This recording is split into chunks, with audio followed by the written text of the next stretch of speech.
When it comes to the criticism and stuff like that, bro, I'm telling you, I'm so tunnel vision focused that like I don't have time to dwell and to anchor myself and worry about what people had to say too much. You feel what I'm saying? Because I know where I want to be at the end of the day, and I know what I'm truly trying to do and for myself at the end of the day. You feel what I'm saying? So I'm regardless be able to say my opinion. And I've had people like try to like get me to like do a good reaction for some money, but like I don't like to lose that authenticity.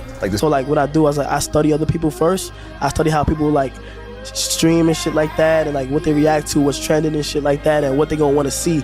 Times where like I literally like stare at my screen and like, well, I really want to click start streaming, and it's up to you. Like mentally, you got to be able to say, okay, no, take a break. You feel what I'm saying? Go relax. Or like, no, you're just being lazy. Like, come on, bro, you're just being lazy. What people don't understand too, and anybody want to start streaming now, starting in your mom crib or starting in the hood in general and working with what you got is the best thing you can do, and let the people see the progress. Like, like your mom coming in your room arguing with you, sister in the room arguing with you, brother arguing with you. It's the best thing you can do. Right. Yeah. You have to like be careful what you say. For me, like it's very powerful. So you have to be careful what you say. You never know who you're talking to or like who this person is gonna end up being.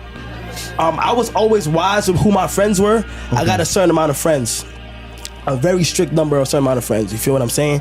And I don't just let anybody in my circle, because my friends that I grew up with or who seen things from the start are still my friends today. You feel what I'm saying? And I look at them like on a whole other level than anybody who I'm just meeting and stuff like that. But it's just like you gotta be careful on the circle, because you never know what people around you for or what they really want out of you and stuff like that. And the way it's gonna work is you literally have to be obsessed.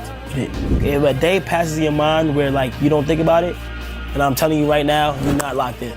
Like you have to be locked in and want it bad, because the competition on it is very big. There's a lot of content creators out there that's going out want to do their thing. You just gotta remember, just not giving up. You could be 17 years old, 18 years old, 19 years old, 20 years old, 21, want to give up at 21, but not knowing that 22 is when you're supposed to be blowing up.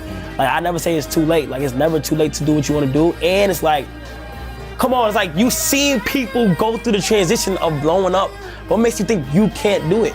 Are there ever moments where you're like, not days, but maybe moments where you don't have that grind and you have to remind yourself like, all right, let me. Yeah, of course. There's like, before streams, I think my push was my subathon, a 30-day subathon, where I did a stream for like 24/7 for 30 days straight. But that was definitely like a challenge for me, but I'm glad I pushed through that. But of course, there's like times where like I literally like stare at my screen and like, well, I really want to click start streaming, and it's up to you. Like mentally, you got to be able to say, okay, no, take a break. You feel what I'm saying? Go relax. Or like, no, you're just being lazy. Like, come on, bro, you're just being lazy. I've had times where I've been lazy and been like, nah. But when I do spark it, it ends up being like the craziest stream ever. Like that's the thing about streaming, is like it could be that day, and you would never know like where some crazy shit would happen. Like there's always some crazy shit happening while I'm streaming. Right. But streaming is that it's not something to be forced. Like you generally have to fall in love with that shit. Cause shit, a streamer's life is kind of like fucked up. Like you dead ass stream, sleep, eat, and then repeat. Like dead ass. So like I was on there for like, I started bumping up my hours to like 8, around 10. And then after my subs were growing crazy. Like, bro, when I was coming up and shit like that, I was in high school doing the craziest shit. Like, I had girls looking at me like, what the hell, doing, like, just being myself. I'm going online, I'm going to high school, going to class and shit, everybody face, going home, doing dumb shit on my camera, posting that bitch, then going back to school the next day. And it was like, some people was calling my shit trash that I was going to the same school with. Some people was like, this is not funny, he's corny. In New York, I think it's the hardest place to blow up, because it's like, in New York, it's like showing support is grotting, like not grotting that. Like, that's Philly too. But yeah. So like, it's just like, damn, like you're gonna have to get it out your own and shit. But I've always had that, but I've never let that get to my head at all. Cause I swear I've always had a vision, and every time when I went up myself, I just get more motivated. And it was just, I feel like it was just bound to happen, like with the hard work I put in. Like I look at people like LeBron, and LeBron is so motivational. Like for him to be doing what he's doing right now for that long, yo, I can't imagine it. So it's like people like that, like give me the motivation. Like, what do you want to be known for?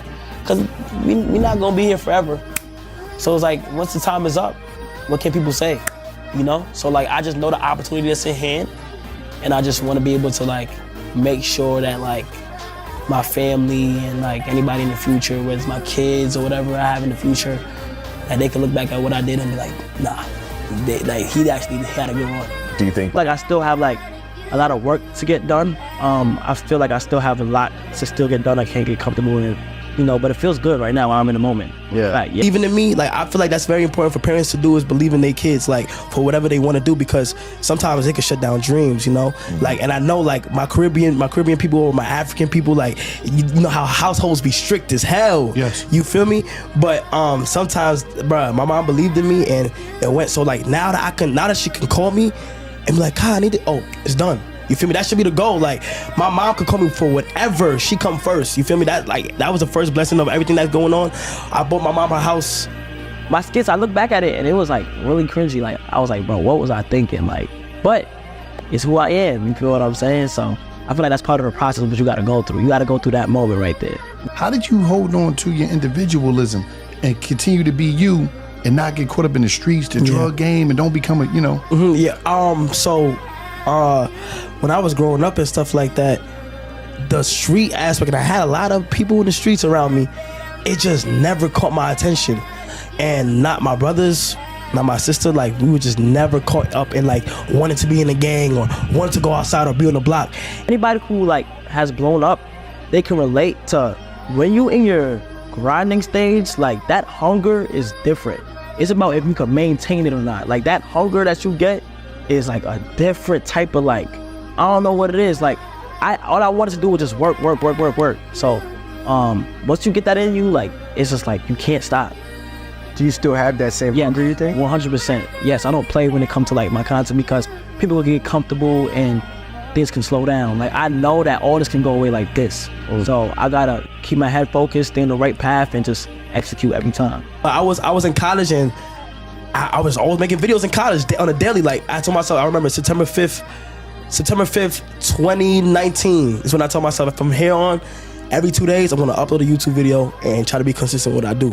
You feel me? Do you ever press start on the stream and maybe a few minutes in are like, oh fuck this? Yeah, they're doing it. Yes, I think every streamer at one point can relate to that. Like I've clicked start and be like during my intros, there's like I play an intro, like it's just me, like it's like an intro screen.